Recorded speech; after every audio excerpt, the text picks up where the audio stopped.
And welcome back to Kerbal Space Program, episode 2 of this 1.2 pre-release, and today we need to be getting to orbit. Let's take a quick look at some of the missions.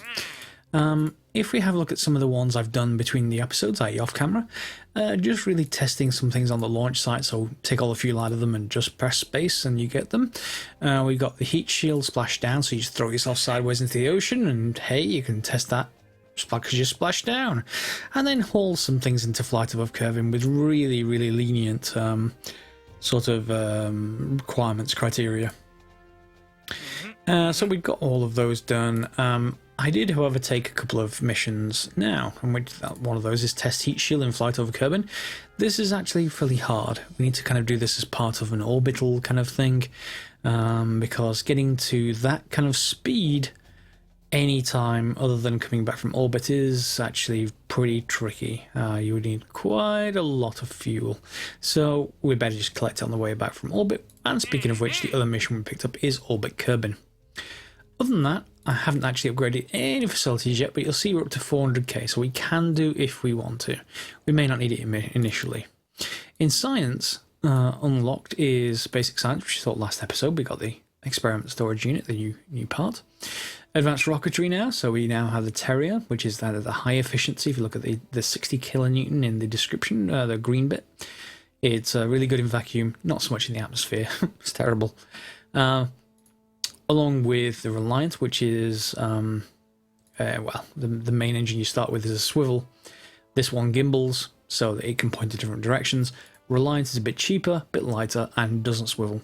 So useful for times when you don't need to steer with engines like on external rocket boosters, for instance, when you don't have SRBs, solid rocket boosters already. Well, we do have the Thumper if we need to do that in future. And just unlocking the radial decoupler, so attaching things like the Thumper to the side of our rockets, and some winglets and nose cones. Don't have any mods, so we don't really have procedural nose cones. More's the pity, because I really like those, but never mind, we'll cope without them. Let's get to going somewhere, shall we? We'll just check out the actual costs for upgrading things. So the tracking station upgrade is 150k. This one's 225. To get more contracts, that'll be 75. That's quite cheap. And yeah, I'm not. That one's very expensive. Yeah. Well, let's get started and we'll see what we need to do. So I created a new craft. Let's just open it. My Junker Mark II. Just to remind you, my original Junker looked like this. It was horrible. In fact, no, this was one I actually did between the episodes. I just used a solid rocket booster at the bottom just to boost it initially, and that would drop away, and then the main engine would start. So it's kind of very much like early days of rockets. There used to be a high thrust booster stage at the bottom, and this was when they're doing sounding rockets. That's more a realism kind of thing than anything else. So let's get rid of that and come back to Junker Mark II, shall we?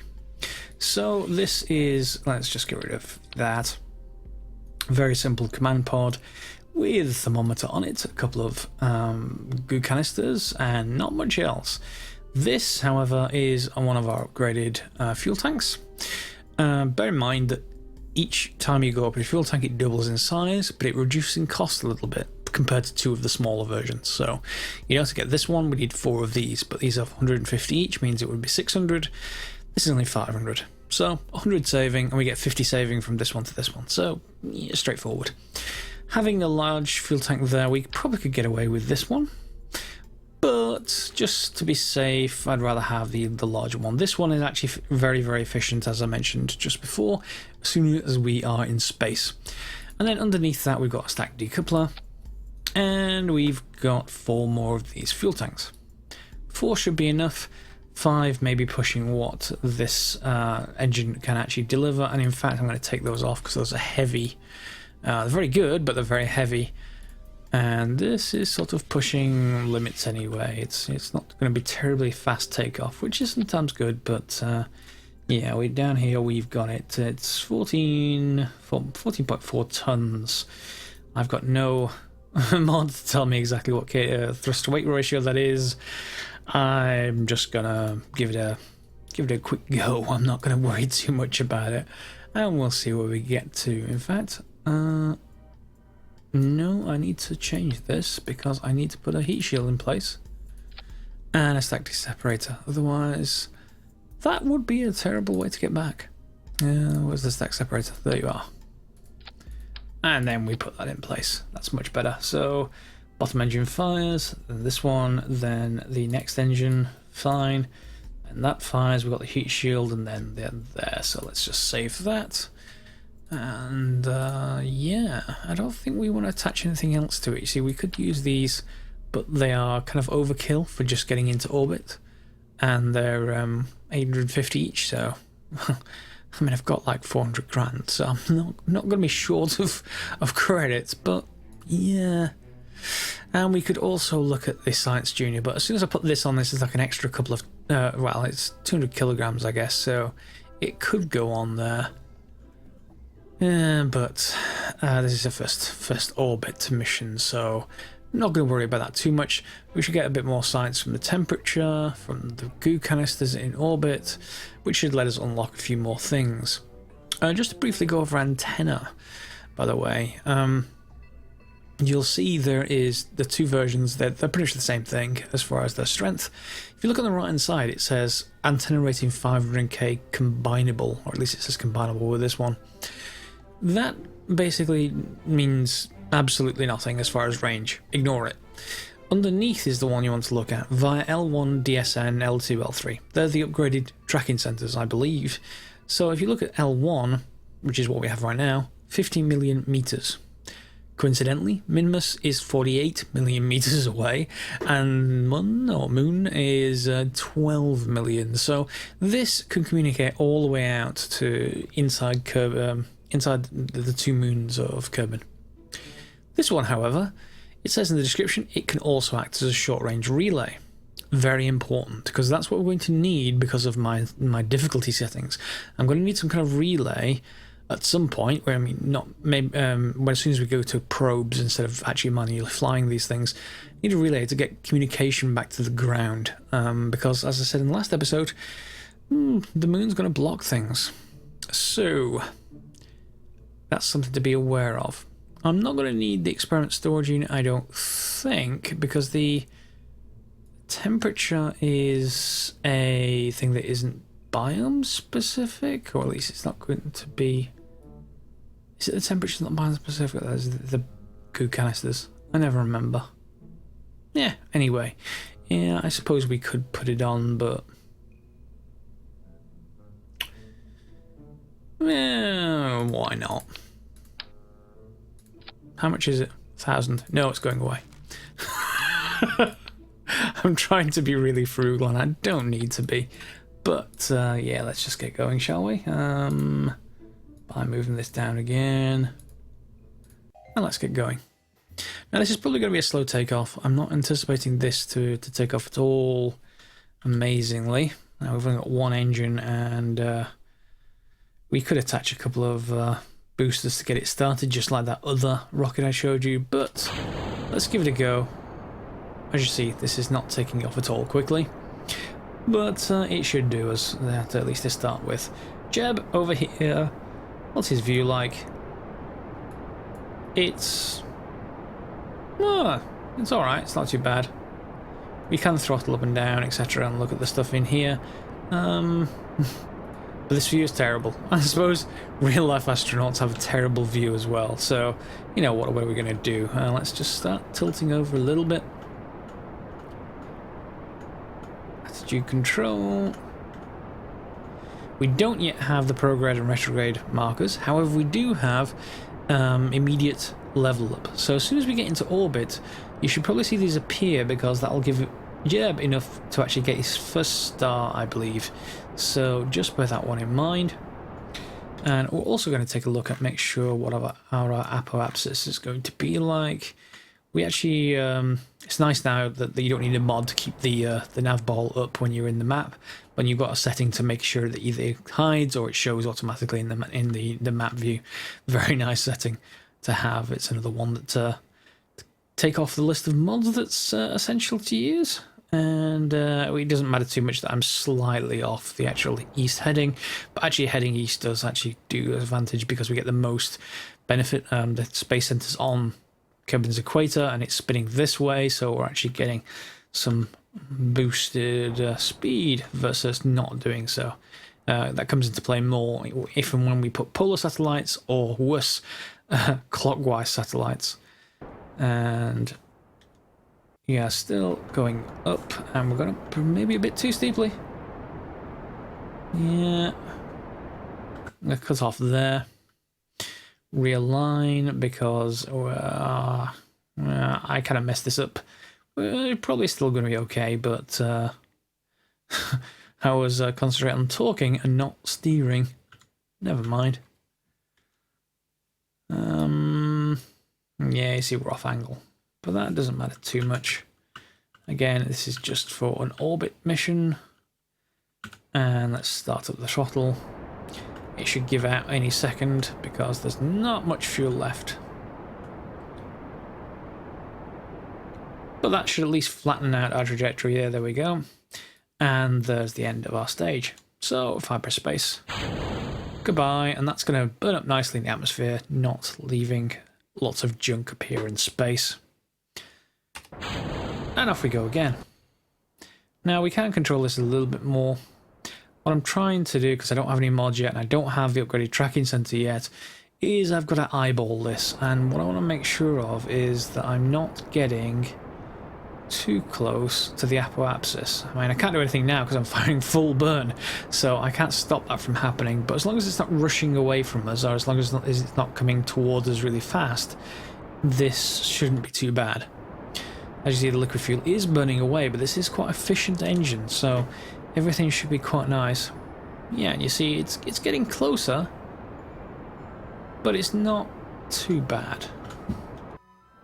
So all we have to do now, hopefully, before I run out of fuel, is just keep going. Let's just see if any of this is actually new science to us. No, that definitely isn't. And the thermometer, which I'm going to lock. Log temperature, no, that isn't either. Is the crew report? Nope. So we're still on a suborbital. We're outside of the atmosphere, but we're not in orbit yet. It should show up here. We're suborbital, and if you're doing VIP missions, which I've done one of, you want to watch that bit like a hawk, because that's when you depending on what status is there, depends on what the VIP actually wants. And things are about to circularize. We're just going to watch for this to come around. And stop. Stop now. And we're now orbiting. You'll see these two have popped up. Normally you're only used to seeing these after we come back. So now Jeb has his first star. Yay! And now, hopefully, these should actually give us some science. Maybe? No. It's in space. It doesn't care about orbiting. Oh well. What are you going to do? We can't EVA yet because we don't have the astronaut complex upgrade. That will be something extra we can do. Is the crew report? Yeah, just in space near Kerbin. So we've got the Orbit Kerbin contract. Yay. And we still have one left, which is the heat shield. Okay, you see how our orbital speed, even if I go to surface, it's still over 2100, and that is the kind of right zone for this. So all we have to do is try and get down here while still going fairly fast. How do we do that? Well, do we do that very simply, just by rotating ourselves. Point retrograde-ish. Retrograde, which is that marker on the ball below me. And we fire our engines, and then we should go suborbital again. The more we fire our engines, the closer we get. So let's just fire a bit. Around it comes. And it shouldn't matter too much here because we're not coming back in from the moon or something like that. This will do, but it will come down somewhere over here. If I keep firing, I don't want to go down too much because then the heat shield test isn't going to be very good. So now that we've done that, I'm going to actually eject it, even though it's got fuel left. I really hope that wasn't a mistake. Probably shouldn't be. And then we can point surface retrograde. We're going to go quite a bit around the planet, so we need to adjust this again in a little while. So let's come forward until we get near the atmosphere. You'll see, obviously, because we're going around, that now we need to get that back where it belongs.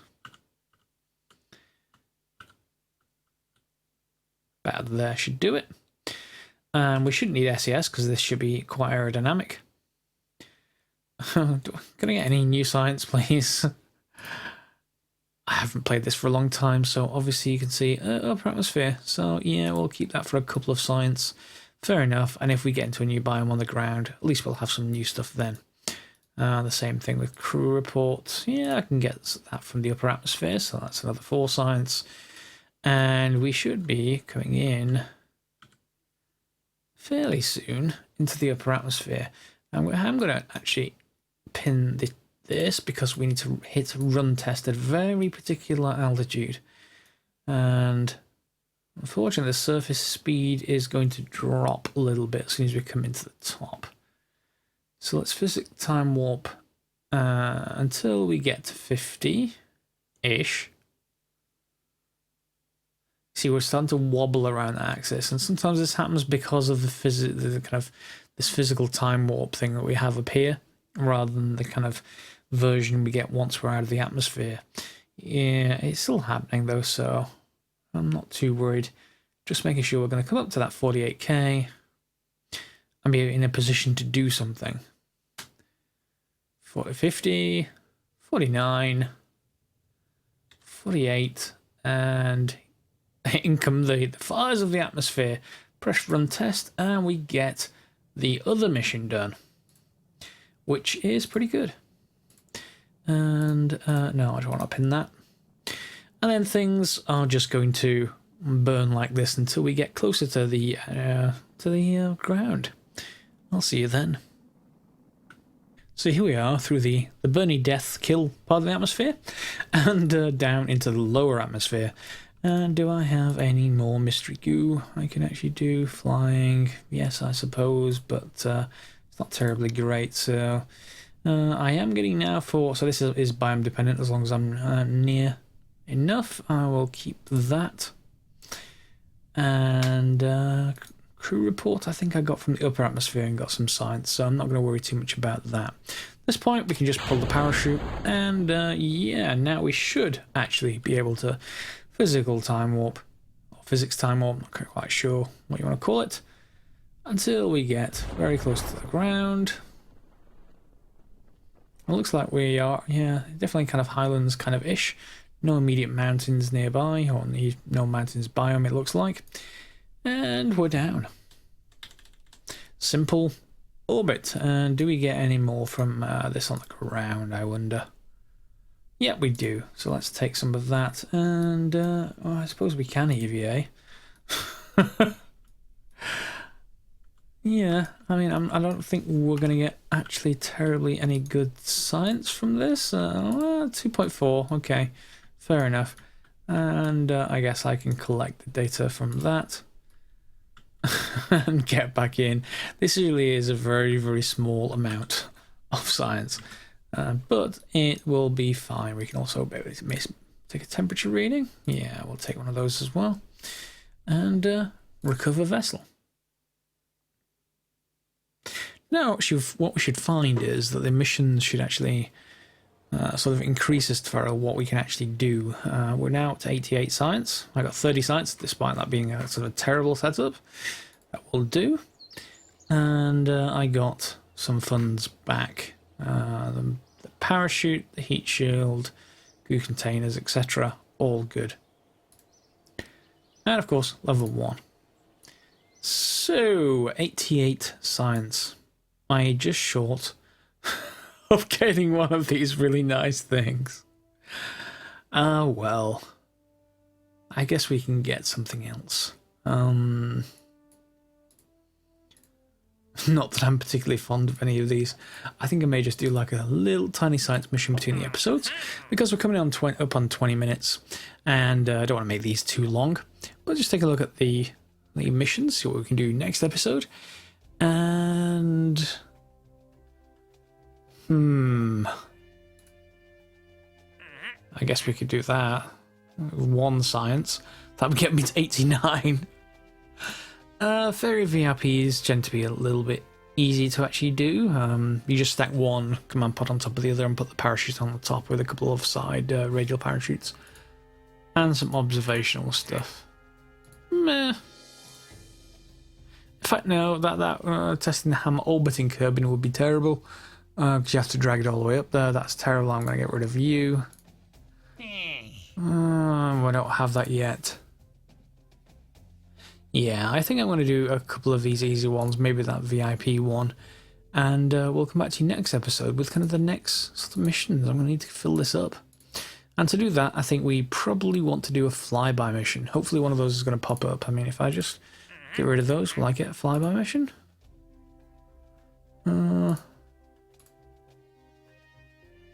Thumper, haul that into flight.